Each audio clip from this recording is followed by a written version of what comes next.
When the Puritans stepped off the Mayflower, a feeling of fellowship with Jews came with them.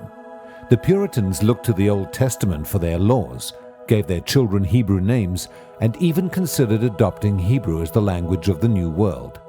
The famous Puritan preachers Increase Mather and his son Cotton Mather were early restorationists. Yet it was not until the 19th century that restorationism really took hold. In 1844, New York University professor of Hebrew George Bush, ancestor of the President's Bush, wrote Valley of Vision, or The Dry Bones of Israel Revived, arguing for a pragmatic program for encouraging Jews to return to Palestine. But by far, the biggest impact on American Christian Zionism came from British theologian John Nelson Darby. Born in Westminster, London in 1800, Darby was the leading architect of the Plymouth Brethren. An important element of his theology was that God had not abrogated his promises to Israel, but had different plans for Jews and Christians, with the role of Jews to fulfill the earthly kingdom with their return to Palestine. Deny Israel's place and glory with Messiah, and the church will become earthly, rise in its own conceits, and finally, as a system down here, be cut off. Darby spread his ideas in 7 lengthy missions to North America from 1862 to 1877. He shaped U.S. fundamentalism through his disciples, chief among them James Brooks, editor of a journal on prophecy called The Truth, Dwight Moody, the 19th century's Billy Graham and founder of the Moody Bible Institute, and Cyrus Scofield, whose Scofield's Reference Bible incorporated Darby's theology. Scofield's Bible became the single most influential fundamentalist text, at one time used by half of all evangelical groups. William Blackstone, a Chicago businessman close to Moody, developed Darby's arguments in his book, Jesus is Coming. Other nations come and go, but Israel remains. God says of her, "For a small moment I have forsaken thee, but with great mercies I will gather thee." Jesus is Coming, which sold over 1 million copies and was translated into 48 languages, including eventually Hebrew, made Blackstone a hero to evangelicals. Spurred to action by the wave of pogroms sweeping over the Jewish communities of Russia, Blackstone then embarked upon his greatest project, the Blackstone Memorial. This was a petition signed by 413 prominent Americans, including John D. Rockefeller, J. Pierpont Morgan, the Chief Justice of the Supreme Court, the Speaker of the House of Representatives, as well as clergymen and newspaper editors. The petition was presented by Blackstone to President Benjamin Harrison on March 5, 1891.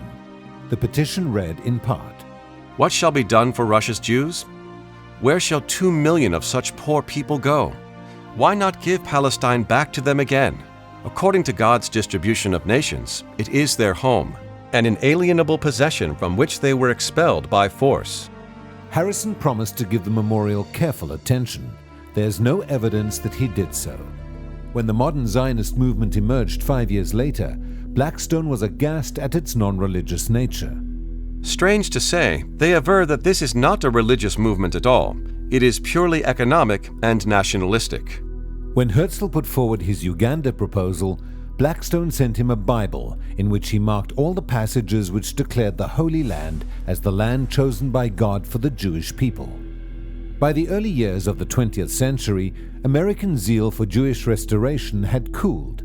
From the outset, the idea encountered hostility from the clubby patrician elite of the State Department.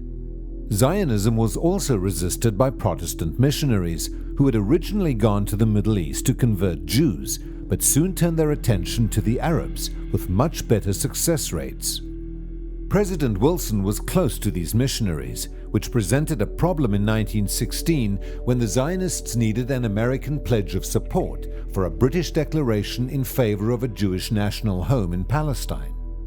American Zionist leader and Supreme Court Justice Louis Brandeis, in looking for a way to influence Wilson, became aware of the Blackstone Memorial, which had been submitted almost exactly a quarter of a century before. Brandeis contacted Blackstone and asked him to resubmit the memorial. For the sake of time, Blackstone did not collect as many signatories, but noted in his message to the president that it would have been easy to do so. The hope was that the petition would appeal to Wilson's Christian faith, and indeed its arguments moved Wilson. In June 1917, Wilson told Zionist leader Stephen Wise, "Whenever the time comes, and you and Justice Brandeis feel that the time is ripe for me to speak and act, I shall be ready." Brandeis and Wise insisted later that it wasn't their superior skill in playing the diplomatic game, but their success in appealing to Wilson's biblically based Christian faith that won the day. On October 13, 1917, Wilson gave the British assurance of his support for a British statement in favor of a Jewish national home. On November 2, 1917, the British cabinet approved the Balfour Declaration. Brandeis remembered with gratitude Blackstone's assistance and maintained a warm friendship with him until Blackstone died in 1935. Brandeis wrote to him, "You are the father of Zionism, as your work antedates Herzl." 2 months after the Balfour Declaration, in January 1918, Blackstone was honored at a large Zionist meeting. He said, "O my Jewish friends, God says that you are dear unto him. He has put an overwhelming love in my heart for you all, and therefore I have spoken thus plainly. Study this wonderful word of God, and see how plainly God himself has revealed Israel's pathway unto the perfect day."